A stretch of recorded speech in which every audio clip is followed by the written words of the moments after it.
चलिए अब चंडीगढ़ से सीधे रुख करेंगे मुख्यमंत्री मनोहर लाल खट्टर का।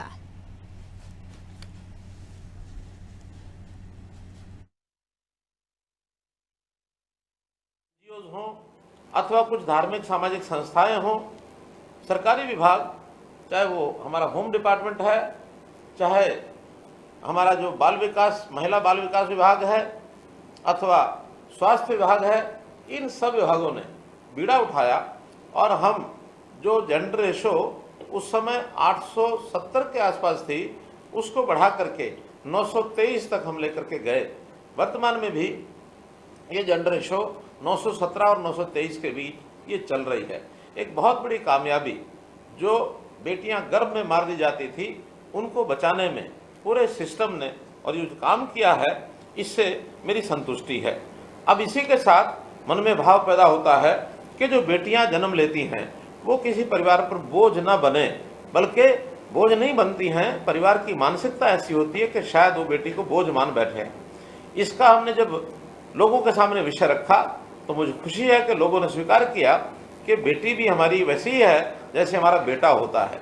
बेटे के जन्म पर जैसे कुआं पूजन के कार्यक्रम होते थे, थाली बजाने के कार्यक्रम होते थे, वैसे ही कार्यक्रम बेटियों के जन्म के समय भी होने लग गए। उनके जन्म पर कुआं पूजन हुआ, उनके जन्म पर छत पर चढ़ करके लोग थाली बजाने लगे, खुशियां मनाने लगे। ये सारा विषय भी साथ साथ हुआ है। अब इन बेटियों को बचाने के बाद इनको पढ़ाना, पढ़ाने के बाद इनको आगे बढ़ाना, ये हमारा लक्ष्य था। हमने उनकी पढ़ाई के लिए भी व्यवस्थाएं की।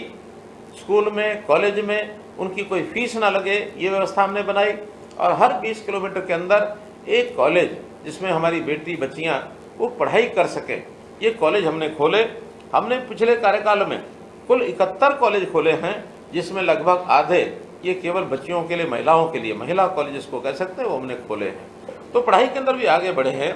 हम जो लड़के लड़की के भेदभाव को दूर कर सके, और इसके लिए लड़कियों में खास करके एक विषय और ध्यान में आता था कि बच्ची का, जब लड़की का विवाह का समय आता था, उस समय एक बहुत बड़ा खर्च माँ बाप के सिर के ऊपर पड़ता था।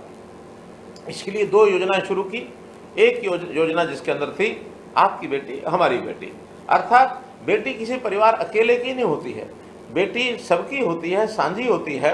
बेटी का जब कोई विवाह के बाद विदाई करना होता है तो गांव के सब लोग विदाई करते हैं, तो उन बेटियों की शादी पर गांव के लोगों का कंट्रीब्यूशन भी होता है। परिवार पर ज़्यादा वजन न पड़े, हमने बेटियों की शादी में 31,000 रुपये से लेकर के 71,000 रुपये तक की नगद राशि ये देनी शुरू की है। खास करके जो हमारे BPL परिवार हैं, SC समाज के परिवार हैं, उनको ये राशि देनी शुरू की। और बेटी के जन्म के समय ही हमने भारतीय जीवन निगम बीमा उनको कहा कि आप एक इंश्योरेंस हमारा बेटी के नाम से करिए, ताकि बेटी की शादी के समय उसको 1 लाख रुपए की सहायता हो जाए। तो हमने हर बेटी के जन्म के समय, खास करके अनुसूचित जाति की जो हमारी बेटियां थी, उनकी पहली बेटी के समय ही 21,000 रुपया और एक मुश्त दे करके उनके नाम से बीमा कराया।